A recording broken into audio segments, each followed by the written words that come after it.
கட்டிவிட்ட அரைஞான் கயிறை என்ன செய்தீர்கள்? இது தெரிந்தால் நீங்கள் தான் அதிர்ஷ்டசாலி. நாம் வாழும் இந்த பூமியில் சில ரகசியங்கள் ரகசியங்களாகவே உள்ளது. அது முன்னோர்களோடு அழிந்துவிட்டது. முன்னோர்கள் சொன்ன சில ரகசியங்கள் உங்களுக்கும் தெரிவிக்கிறோம். வீட்டில் பிறந்த முதல் ஆண் குழந்தையின் அரைஞான் கயிற்றை நீங்கள் பணம் வைக்கும் இடத்தில் வைத்தால் செல்வம் பெருகுமாம்.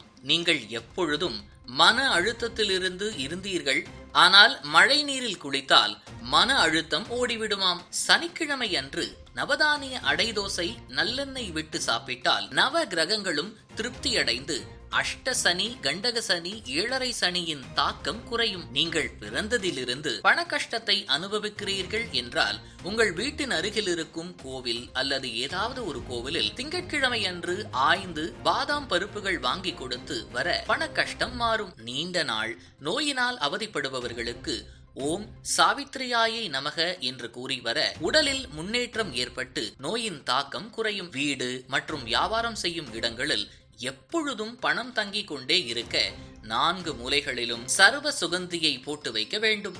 பச்சை கற்பூரம், சோம்பு, ஏலக்காய் இவை 3ஐயும் ஒரு மஞ்சள் துணியில் கட்டி குபேர மூலையின் வைத்து தூபம் காண்பித்து வர செல்வம் அதிகரிக்கும். கல்வுப்பை வீடு மற்றும் வியாபார ஸ்தலங்களில் 4 மூலைகளிலும் சிறிது போட்டு வைக்க தீய சக்திகள் விலகி ஓடும். இதேபோல் நீங்கள் சமைத்த உணவுகளை எப்பொழுதும் அடுத்தவருக்கு பரிமாறிவிட்டு சாப்பிடுங்கள். தனக்குத்தானே சமைத்து சாப்பிடும் பொழுது உங்களுக்கு ஆயுள் குறையுமாம். இஞ்சி, பாகற்காய், கீரை, தயிர், கஞ்சி, நெல்லிக்காய் போன்றவற்றை இரவில் எப்பொழுதும் சாப்பிட்டு விடாதீர்கள். அப்படி சாப்பிடுவதன் மூலம் லட்சுமி தன் வீட்டில் வாசம் செய்ய மாட்டாளாம். இரவில் பால் சோறு சாப்பிடுவதன் மூலம் செல்வம் பெருகும். அதுவும் கிழக்கு நோக்கி சாப்பிட்டால் ஆயுள் கூடுமாம். மேற்கு நோக்கி சாப்பிடுவதன் மூலம் சொத்து அமையுமாம். கிழக்கு நோக்கி சாப்பிடுவதன் மூலம் பொருட்கள் சேருமாம். அதே போல தெற்கு நோக்கி சாப்பிடுவதன் மூலம் புகழ் கிடைக்கும்.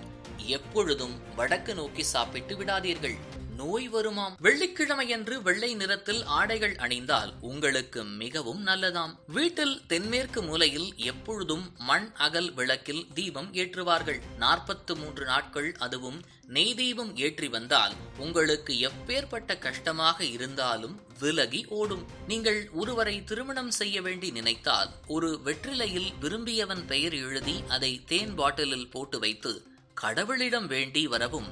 இப்படி செய்வதன் மூலம் திருமணம் விரைவில் நடக்கும். இது போன்ற முக்கிய நிகழ்வுகள், அரசியல் தகவல்களை ஆழமாக மாறுபட்ட கோணத்திலும் அறிந்து கொள்ள மறக்காமல் பாரத் மெயில் 24 பக்கத்தை பின்பற்றிக் கொள்ளுங்கள்.